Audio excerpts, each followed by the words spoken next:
After the easing of COVID-19 restrictions, China is experiencing a massive surge in coronavirus cases. Hospitals are completely overwhelmed in China, reports suggested. The epidemiologist estimates that more than 60% of China and 10% of its population are likely to be infected over the next 90 days, with deaths likely in the millions. One of Beijing's designated crematoria for COVID-19 patients has been flooded with dead bodies in recent days as the virus sweeps through the Chinese capital, offering an early hint at the human cost of the country's abrupt loosening of pandemic restrictions, reported Wall Street Journal. China has reported no COVID deaths in Beijing since the authorities announced 4 deaths between November 19 and 23. The Information Office for China's cabinet, the State Council, didn't immediately respond to a request for comment.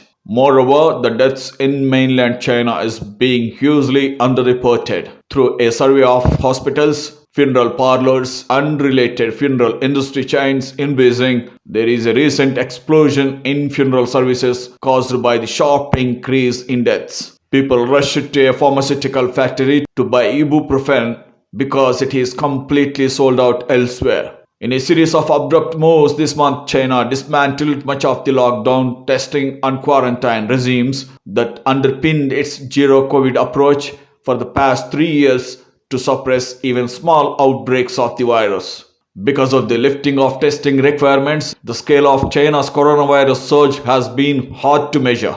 Daily national case counts have steadily fallen as fewer people test themselves at public facilities, and health authorities earlier this week stopped releasing daily tallies of asymptomatic cases for the first time since the pandemic began. But many of China's 1.4 billion people remain vulnerable to the virus because of limited exposure, vaccination rates, and poor investment in emergency care. Amid a sudden spurt in COVID-19 cases in China, Japan, South Korea, Brazil, and the US, the government of India urged all states and union territories to gear up the whole genome sequencing of positive samples to keep track of emerging variants.